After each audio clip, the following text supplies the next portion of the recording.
Well, from the angle of social commentary or social critique, the Diddy case is quite rich. There's a lot to talk about. For me, the most interesting thing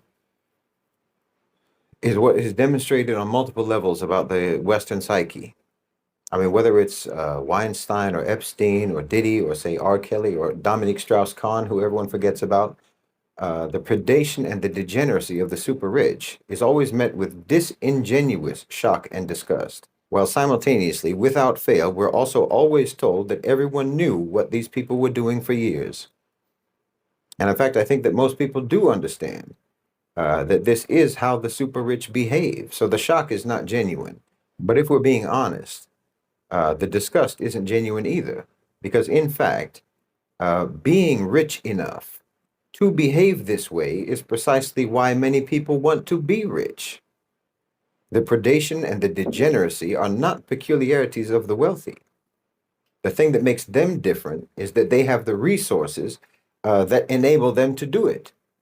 But for a very large percentage of people in the West, the only thing that's preventing them from behaving the same way is their comparative poverty, not their comparative piety. The rich are not necessarily any worse than the rest of the people morally. Their wealth just removes the constraints that restrict other people from being just as bad. I mean, if you look at popular entertainment, the sort of lifestyles that are promoted in popular entertainment and were promoted in the film and music industries by the likes of Weinstein and Diddy and R. Kelly and everyone else, that's the degenerate, debauched, hedonistic, anti-human, immoral lifestyle that they themselves were living and to which the consumers of that entertainment aspire. It's completely consistent with the mentality of colonizers and slave masters. The fantasy lifestyle for Westerners is brutal. It is to dominate, to humiliate, to exploit, abuse, subjugate, degrade, objectify, dehumanize, tyrannize, and enslave. That's the Western fantasy. It always was, and it is now, and they act upon it any chance they get. I mean, they'll prosecute these types of people, these select cases, only to absolve themselves. They need to burn someone at the stake just to convince themselves that they're better than them, that they're more righteous and more moral than them, but they're not. Most of them are not. I mean, look at any music video, almost any music video, and tell me how it's not promoting the exact same lifestyle that you claim to hate Epstein and Weinstein and Diddy for. Meanwhile, those videos have hundreds of millions of views and hundreds of millions of likes, and you memorize the words of those songs. You have a problem. You can't reform yourselves. You can't reform and rehabilitate your so-called civilization by just prosecuting token offenders. Finding these people guilty doesn't make you innocent. When you made them rich and you made them famous on the very basis of the degenerate messaging that they promoted and that you devoured. You've endorsed it all along, and you endorse it now. You aspired to it then, and you aspire to it now. I mean, you literally have someone like Andrew Tate, who directly built his wealth through and for this very lifestyle, and by selling it to others, selling to others how they could do the same thing and have that same lifestyle. Because this is the Western male fantasy. I mean, think about it. Everybody in this case, in the Sean Combs case, everybody wants to know about the celebrities who were at those parties. No one wants to know about the nameless, faceless executives, the obscure, pasty old men for whom those parties were undoubtedly actually arranged in the first place. The celebrities were just the draw. They were the party favors provided for those anonymous owners and controllers of global financialized capital. But you want to know about the celebrities because even in your proclaimed disgust, you're still fantasizing. So I find the selective disgust to be performative. And that's actually useful. That's a useful thing to know about the Western psyche and how they respond when the crimes of their society get highlighted. Because yes, in my view, these are crimes of Western society because the individual crimes of someone like Diddy are reflective of the values and the aspirations of Western society itself. So when these crimes get highlighted, in other words, when for whatever reason, for any particular individual, these crimes are suddenly and selectively subject to accountability, there's a choir of hypocritical condemnation and outrage. Now, that matters to me, for instance, in the context of the Article 6 campaign to expel the United States from the United Nations, because just like Diddy or Weinstein or whoever, just like those criminals, and just like how everyone has known about their degeneracy for years, so too everyone knows about America's crimes. And just like with Diddy or with Weinstein, everyone is complicitly silent until the moment of accountability comes. Then they all rush to a microphone to distance themselves and disown the criminal with self-absolving condemnation. So this is why you might see France and the UK not veto Article 6 at the Security Council, because once we bring all the US violations to light in an official venue, not just in an essay or a book or a lecture or what have you, but actually in an official legal venue, violation after violation, crime after crime, human rights abuse after human rights abuse, stretching back for 8 decades, and call it out for what it is, why France and the UK are likely to act just like every associate of Diddy or Weinstein or Epstein or any of these other degenerate predators, and race each other to the podium to condemn and distance themselves and exonerate themselves and try to salvage their own reputations and polish their own image, and assure the world of how good they are, how law-abiding they are, how principled they are, by throwing America under the bus. I mean, do you think that any of the European colonial powers were actually happy to watch the US take over their empires? No. France and the UK are both seething with bitterness and resentment and envy. While they'll be just as happy to watch America fall as all those associates and co-conspirators of Diddy are happy to watch that belligerent criminal go to jail, if they have been clever enough to protect themselves from being prosecuted themselves for their association with him. I think France and the UK are just the same. They're in the same position as those associates of Diddy. They won't veto Article 6 because it would too blatantly expose them as being part of the same criminal syndicate as America. It's like cutting a deal for immunity with prosecutors.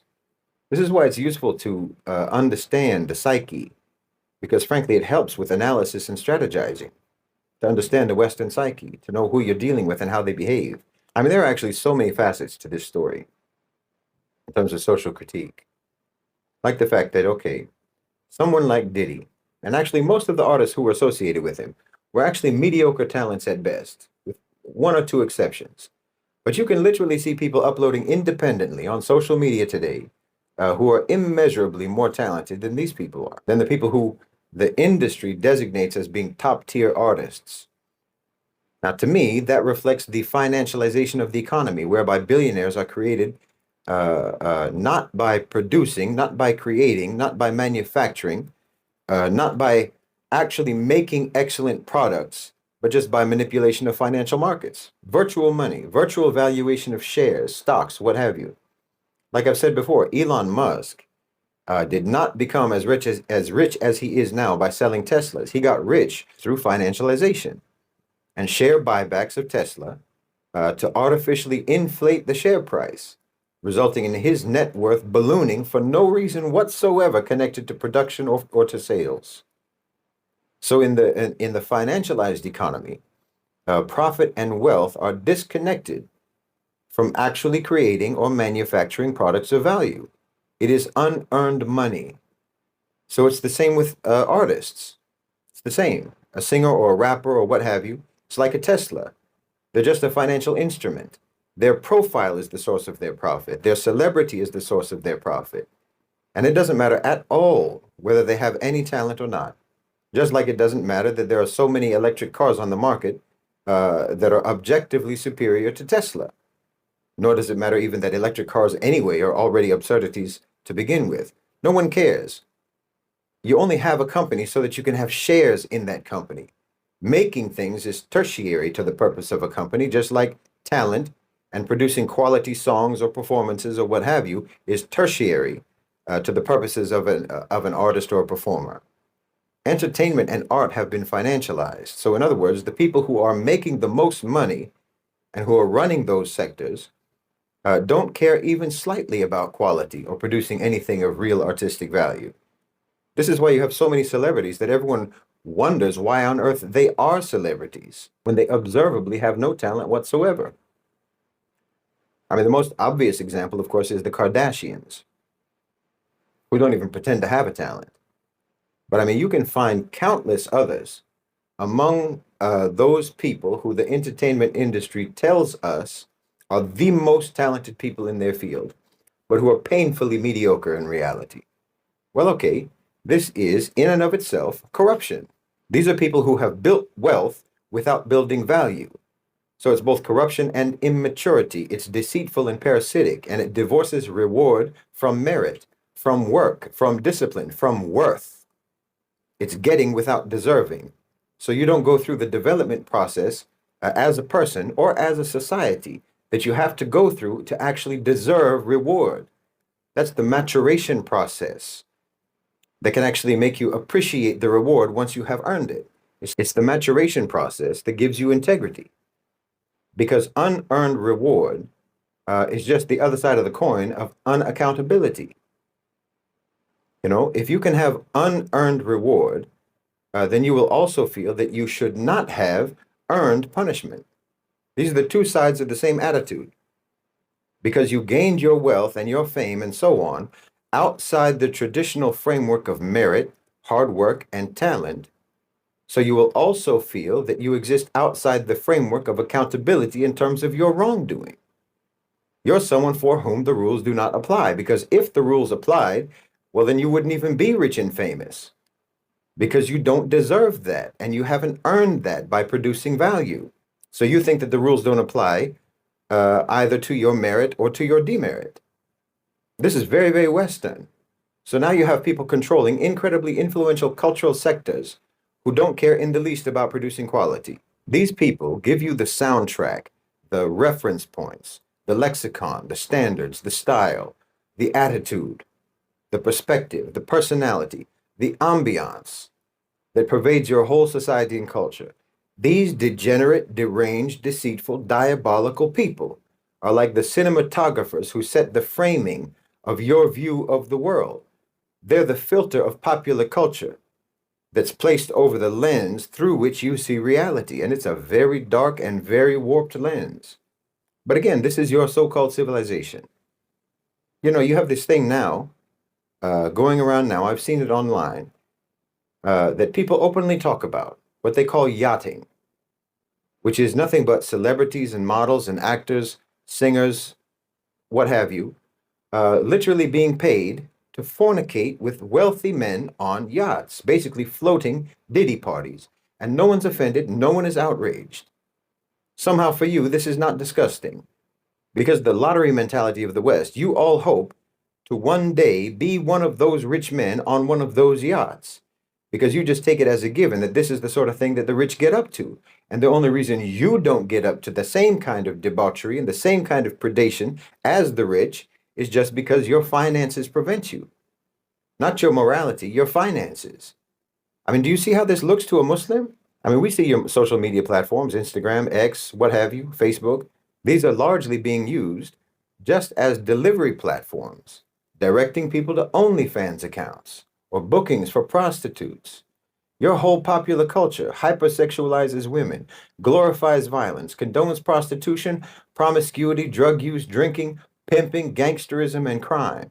And then you clutch your pearls in shock and disgust when one of you gets caught doing in real life what you always promoted in your songs and videos and movies. When you get caught acting in real life the same way that you acted on screen.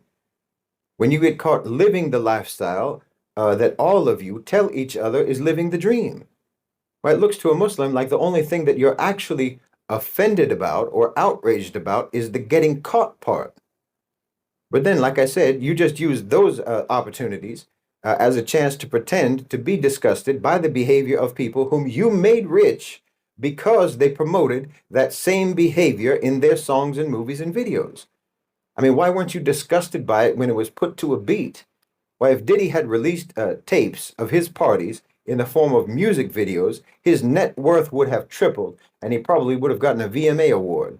Because the fact is, you approve of all this. You aspire to it. And in fact, that degenerate lifestyle, that predation, and that debauchery with impunity is actually the American dream. It's the colonizer, slave master, Western imperialist dream. And for anyone who's over there in the States or in the West who genuinely, truly does feel disgusted and outraged over this kind of thing, because I know there are some of you, all I can say is, you know how they talk about situational awareness, having that awareness of your surroundings and what's going on around you so that you can be alert to any threats or dangers nearby. Well, let's call this civilizational awareness. And just like someone who is oblivious to the threats and dangers around them on the street, you say that they have low situational awareness. Well, you have low civilizational awareness because you are truly walking around in a cloud of propaganda and indoctrination and obliviousness about the reality of the so-called civilization that you live in. You think that you're walking around in a park in the middle of a sunny afternoon surrounded by flowers and fuzzy animals, but you're actually in a dead-end alley at 3 in the morning in the pitch dark, and you're surrounded by psychopaths and serial killers. No, people like Epstein and Weinstein and Sean Combs are not anomalies. You're the anomaly. And in that predatory society, that makes you nothing but prey.